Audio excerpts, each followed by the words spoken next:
Welcome back to the Claw Pod. My name is the AntMan, your host, sitting beside Ross and Marshall Vonnick. I always point this way because that's how they are on my screen. There you go. You guys are that way. There you go. There we go. Thank you guys for being here, watching or listening, wherever you're taking this in. Love if you hit subscribe and leave us a review, especially if you do one of those 5 stars. We appreciate that. I mean, you know, this is not judged by Dave Meltzer by any means, but you know, could be. Yeah, he could listen at some point, maybe. 5-star pod, man.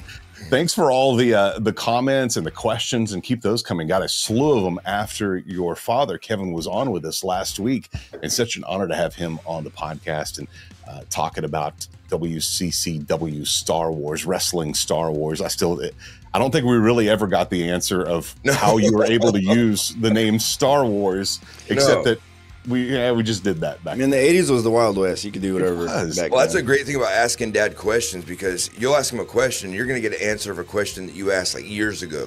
So, yeah. Well, see, you get more than you bargained for. More 100%. Definitely more than you paid for. And Dad always says, too, because he's had so many concussions, we'll watch the same movie night after night. And he's like, man, because these concussions, it's like a new movie every night. We watched Avatar like 12 times. Oh, yeah. And he loves it, right? Every time something new. Yeah. Appreciate Kevin being on. And if you have questions, if you haven't watched that episode yet, after you take this one in, watch that one because shed a lot of light on some 1980s and early 90s. Well, I don't even think we made it to the 90s, did we? Maybe barely. Yeah, maybe. For wrestling Star Wars. But some questions that you might have for Kevin, keep those coming in to us. And the next time he's on, we'll ask those questions. And like the guys just said, you'll get more than you actually asked for. So that's right. It's like buy one, get one free. It's pretty cool. Working on having him back, as well as other legends from World Class Championship Wrestling. We're going to try to do once a month, kind of live some history from that month. And no telling what we'll do here in February. You'll find out at the end of the month. So it'll be a lot of fun, and no telling who will be on as well, coming to hang out with us. If you haven't checked out theclawpod.com, it's a great place to drop us a message, to watch the episode, to see some other stuff there. And we actually have some pretty cool things coming in the future from there. So make sure you sign up to stay connected there at theclawpod.com. And I promise we will not spam you. We will not send you a bunch of junk. Me and Ross will not. Marshall, if he gets a hold of it and learns how to use it. My fingers were crossed when you said can't speak for Marshall. That's right. Absolutely. Great things coming there. Get signed up, theclawpod.com. Coming up on Tuesday, yes, just in a few days, is it the return of the Von Erichs to Texas Wrestling, AEW Dynamite, taping on a Tuesday. Yeah, I believe it's taping on a Tuesday. I'm not sure if it's live or not, unless they're moving it for some reason. I still haven't got the clarity on that. However, it is going to be a Tuesday, February 11th, HEB Center in Cedar Park. Guys, this is a hometown show. How can they do it without the Von Erichs? Good question. Like we said before, we'll be there. I don't know how. I know capacity, but we'll probably take a vehicle. I know how we'll get there, but I don't know what's going to happen when we get there.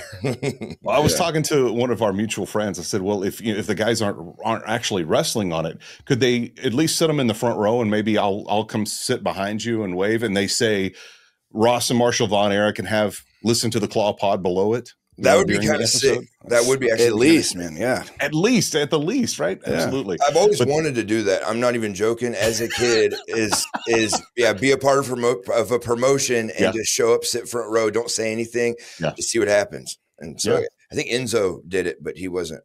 He actually wasn't with the company at the time. And kind of off topic, that's right. I remember that.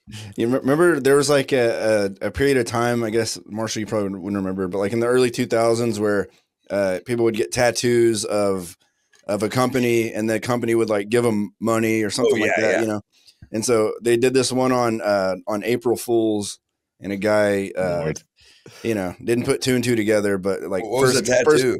First person to put the tattoo of like this, like some, I guess the radio station brand or something on his forehead gets, $1 million or something. And, long story short, he ended up suing the people because they didn't pay. It was April Fools, and he actually won, so he got the money. So he won. He got the money. He won. Yeah.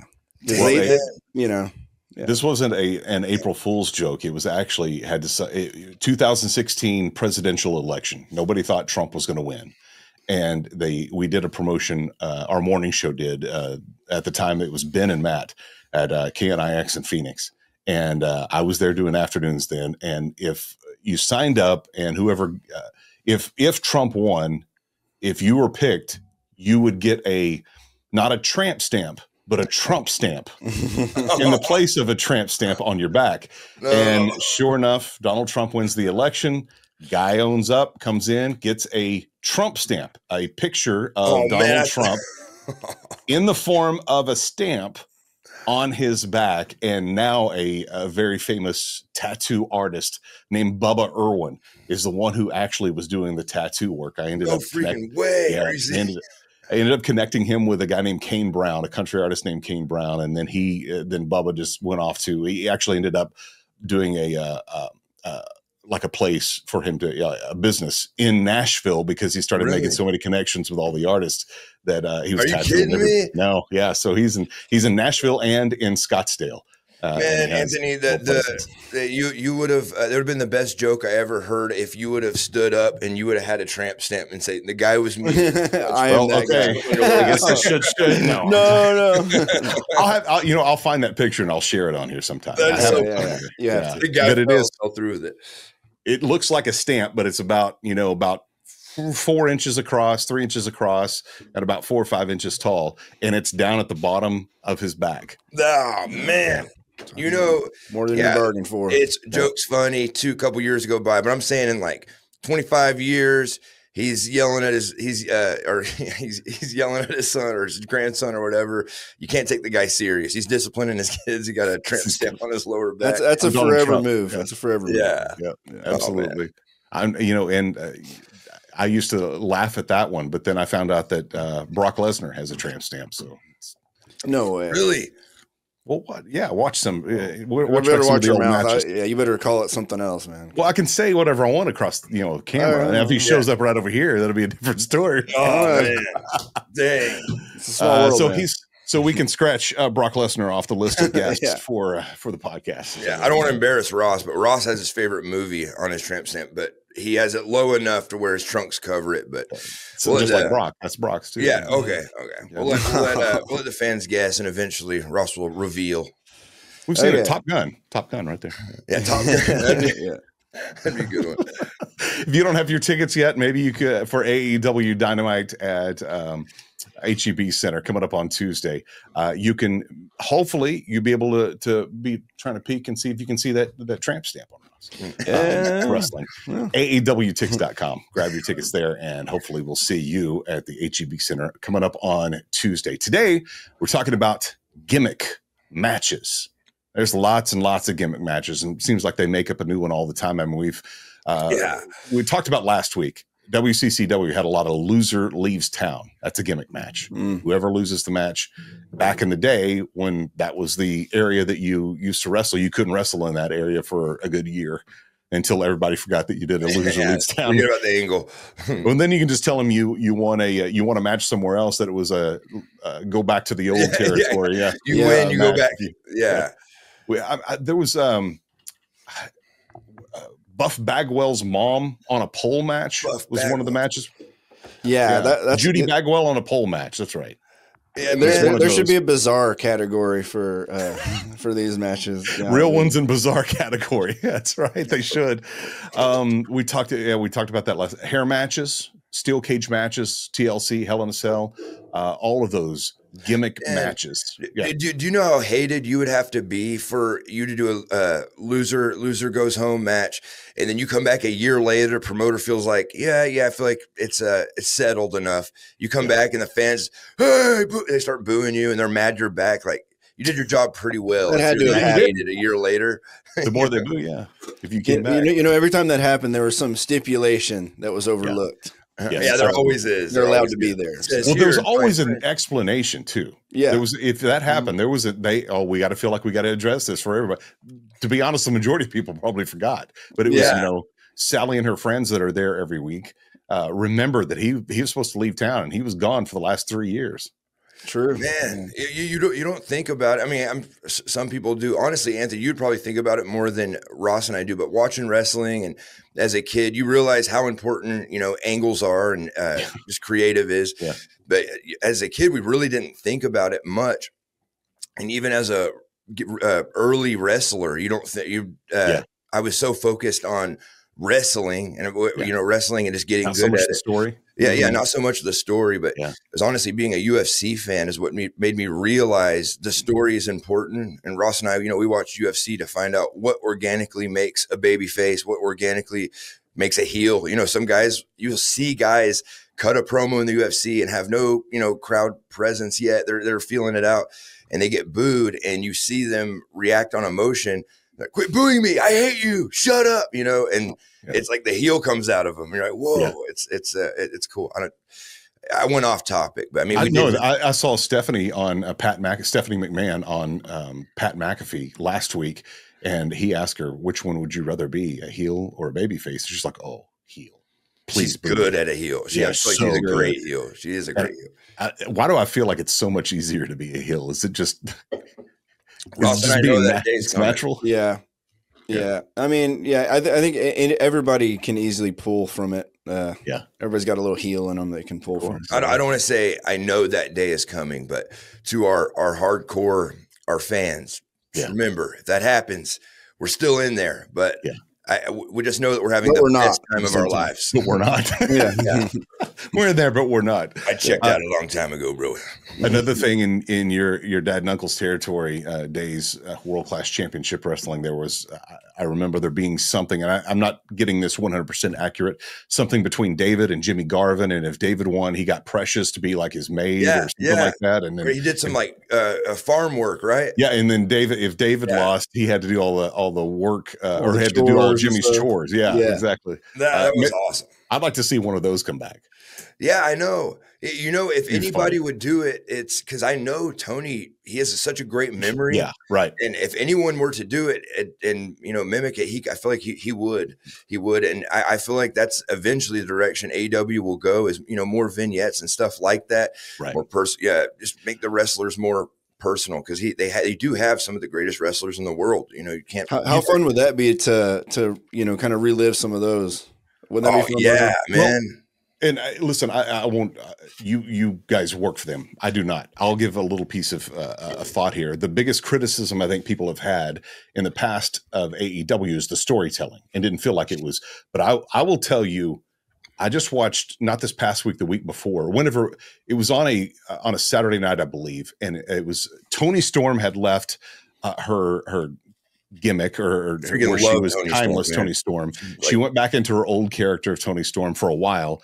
And then she just the whole arc of her coming back into timeless Toni Storm was absolutely wonderful. Wasn't it? That was so good. But the best, she says, as the character says, the best role you'll ever play is playing yourself. I showed Ross that because of how great it was. Again. Yeah. No, I know. And I kind of like haphazardly was watching it, and then I was like, and I was getting more and more into it as it was going, and she was building. I was like, damn, this is good. And I was like, I had chills and everything. Man. Really good. She's the one wrestler that we became fans of since we've been at AEW. Like, I've thoroughly enjoyed everything she's done. She's so good. And I heard that, I don't know if this is correct or not, I heard that RJ City was the one who has been producing that stuff. So kudos to him. The person who doesn't get any acknowledgement in something like that, I want to give that to RJ City if he was a part of it. But Toni Storm, amazing. What's crazy is I went back down to AEW to talk to the doctor for my pec and all that. Yeah. And Tony and I walked past each other, and actually I just real quick pitched the whole idea, the whole angle. I literally wrote down the promo for her. And then I guess she used it. He's lying, isn't he? I think he did pretty good. I can tell by his face. He's I'm just his lips are moving. Jealous right now. Yeah. This is when he's a heel. I get it. We're talking gimmick matches today. So let's get back on topic and talk about some of this. I'll hand you mine first. Get your thoughts on it, and then I want to hear from each of you guys. Mine is TLC at WrestleMania 17. Now, this was the second TLC match between these guys. It was the Hardys, the Dudleys, and Edge and Christian. Everyone in this match got an extra person. So with the Hardys, Lita got to play a part in this. Spike Dudley got to play a part in this match. And with Edge and Christian, we got Rhino. Rhino played a big part in this. Rhino, and from what I hear, He's the one who came up with from Bubba Ray. Said that he came up with this spot. They were trying to figure out what to do here, and that was when Edge speared Jeff Hardy as he's hanging from where the titles are hanging. He's hanging there, nothing below him, wondering how he's going to get down. And that's when Edge jumps off the ladder, spears him. This is what, 15 feet in the air? Yeah, yeah. I remember that. What a bump, man. What a perfect bump, though, at the same time. Like, to fall from that high with everything that could go wrong. That's so wrestler. Like that. They probably mentioned it in the back, didn't go over it. That's not a bump you practice, And so I was about to ask you, how do you even prepare? If you can't practice, how do you prepare for something like that, Ross?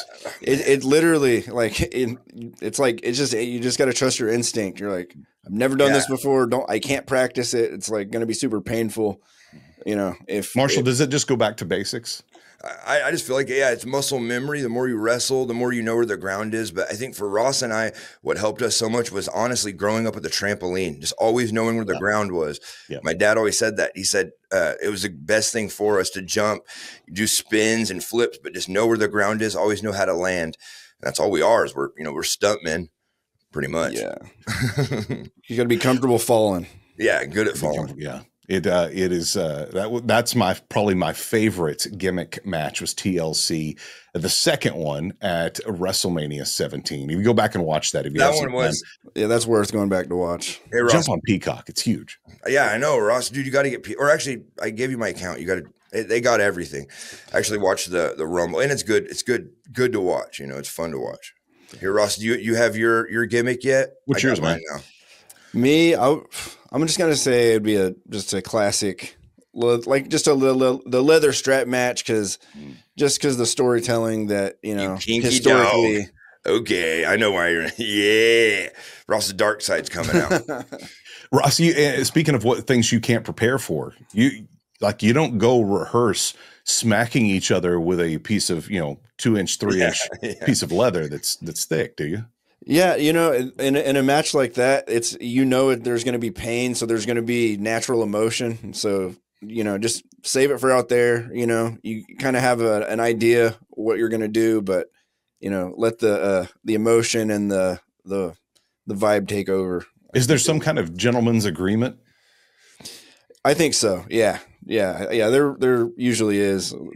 Just like, especially depending on the magnitude of the show, it's just like, we're gonna hurt each other. It's just an understood silent agreement. We kind of know. Yeah. Do you ever leave one of those matches thinking he got more out on me than I got on him? That's happened before. Yeah, I'm sure that's happened, especially in Japan and stuff. Oh, true. But that's our whole early career. I remember leaving a lot of venues with that, like that feeling in your gut, like I didn't stand up for myself. Just hate yourself. And gosh, enough of those will kind of create us who we are now. Is there one, Ross, that you remember? You say it's your favorite gimmick match. Is there one that stands out in your mind? It could be one that you actually wrestled in, or it could be one that you watched. Well, the Von Erich and Freebirds ones back in the 80s were good fun. I think didn't Cody. I know Cody had one recently with not recently, but a couple years ago, and that was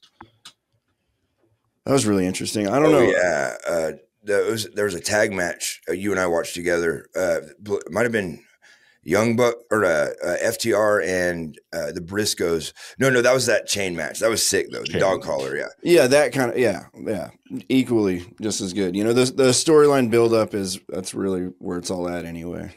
I think I would rather, if I had to do one of the two, I'd rather do one with a leather than I would chains.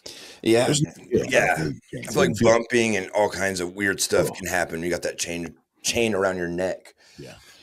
Yeah. And it's around your neck too. That's another big thing. I know. It's definitely not comfortable, Marshall, talking gimmick matches. What's your favorite? Okay. So, not that I've never done it, but I thought it was funny. But the Kennel from Hell match, it was like a Hell in a Cell. Okay. But they had the dogs between the cage walls, and I thought that was kind of cool. And what was this in? I don't remember seeing one of those. It says WWF Unforgiven 1999. Okay. But I remember seeing that. But it was funny is the dogs though.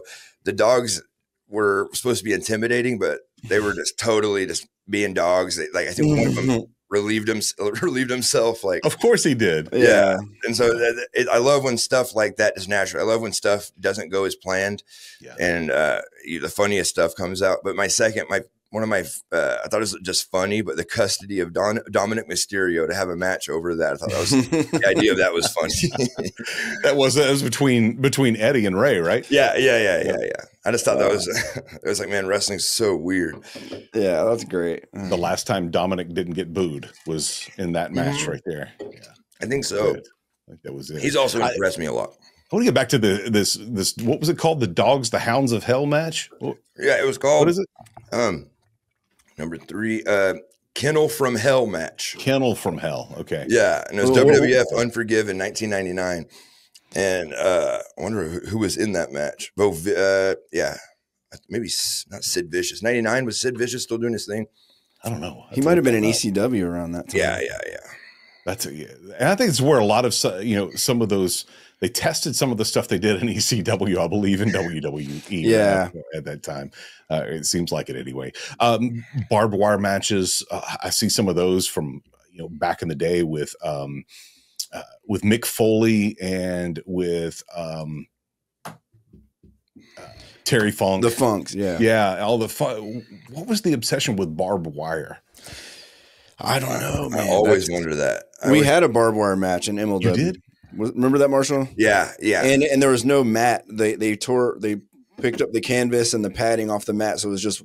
I wrestled barefoot, man. I was thinking about this the whole time. I was like, maybe do I debut the slippers? And my dad just said, you can't wear shoes. You can't wear shoes for that kind of match. You got to go all in. I saw Matt Riddle do like a thumbtack match or something barefoot, and I was like, kind of motivated me to do it. There was as Triple H being announced, the first one in the WWE Hall of Fame for this class. It made me think about some of the matches that he had, especially at like a Royal Rumble, since it was right before the Royal Rumble this past weekend, and his street fight with Mick Foley at I don't remember which Royal Rumble it was at, but it was in Madison Square Garden in New York. And that's when Triple H got flipped and landed on wood crates, but one of the nails was sticking up.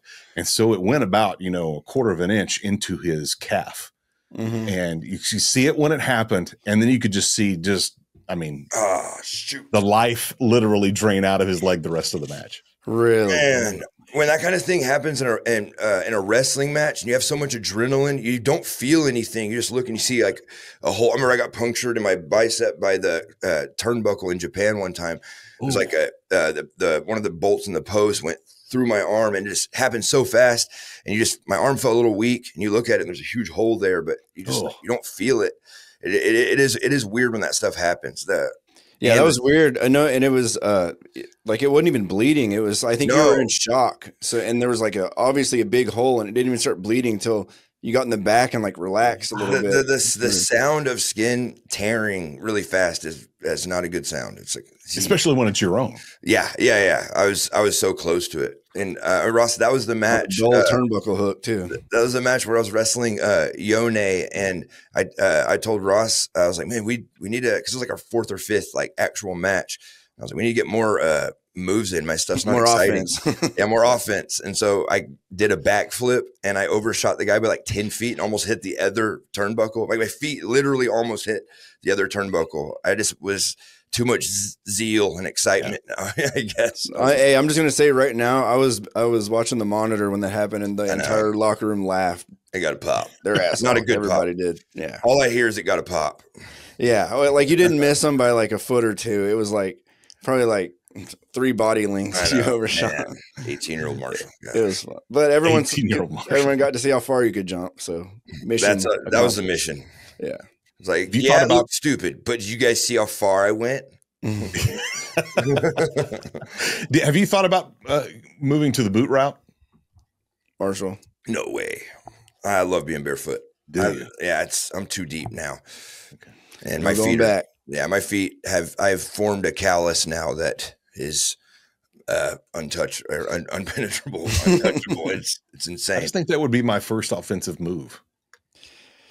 Yeah, you know, he's got some tough team though. The best tag team move we ever did was Ross held a guy back and pulled his hair back and everything, and we put my foot up to his face. It was Kaiser, and we were going to make him lick it, and he was like, no, and then Ross clawed his throat, and his tongue did that. Yeah, he made his tongue come out. It was perfect. I was like, and we called it in the back, and I was like, "You really okay with licking my foot?" And he's like, "Yeah, it's not a big deal." And he asked to see it, and I was like, "Oh, I'll show you in a minute. I gotta do something." And I did something, but I never let him see my foot until the match. He's walking around the arena, by the way, barefoot, just barefoot. Bathroom. Oh, it was nasty. It was nasty. Well, this sounds like a new gimmick match. That's what we're talking about today. Loser licks my foot. Yeah, yeah. Loser is gonna be in the hospital for a few weeks for sure, or something like that. There was one of these between Bret Hart and Jerry Lawler, when Jerry took his sock off and it was just nasty. Yeah, I heard Triple H tell a story about Cactus Jack one time, and a hygiene story, and it wasn't very becoming of. Was it about the shower? And it was about the yeah. I'm gonna watch that now. I don't know. Taking his clothes off, getting in the shower, and putting the same clothes back on. Was it that one? Yeah, exactly. Yeah. That's but the same clothes that were all stinky and sweaty and nasty. So that's his gear, man. I know it would be inappropriate. It was a walking gimmick match. I would love to get Dad in here, and some of the ribs you hear that some of the guys pulled on each other in the '80s. I mean, I feel like it's a whole nother level, man. It's too bad to say on here or whatever, but one of these days we got to get Dad to share it, or one of us can share it. But Anthony, I know you'd get a kick out of it because your knowledge of pro wrestling history and all that stuff. But some of the guys were like the craziest like pranksters. I didn't know Bruiser Brody, like he played pranks, kind of mean pranks though. Sure. Like that only he thought were fun. He was the only one that got a kick out of it. Yeah, like the big brother, big bully. If you have a favorite gimmick match, love if you shared those with us, and we'll share them next week here on the podcast. So leave a comment on this episode, especially if you're watching on YouTube right now. And if you hadn't hit like and subscribe, go and do that too. But drop a comment there. Let us know what your favorite gimmick match was, and we'll share some of those next week here on the podcast. You guys had some good ones. I didn't even know about the Hounds of Hell or the Kennel of Hell match. Yeah. I don't even remember that at all. I have to go look that up after this. Okay, I made it up. I'm just joking. I didn't make it up. If I'll find that, I'll put it in the description of this episode too, so you can check it out as well. Thank you guys for hanging out with us Tuesday. Hopefully we will all see you, as many of you as we can, at AEW Dynamite HEB Center in Cedar Park, just north of Austin. Still great tickets at AEWTix.com. Grab those, and we'll see where the Von Erichs show up on Tuesday there during that show. Like I said, it could be. I'm sure you'll do something more than this, but it could be just hanging out there in the front row and just look for the guy in this hat right here, back behind him waving. That happens. Yeah, back behind him, scoping out the scene. Yeah, that'll be me.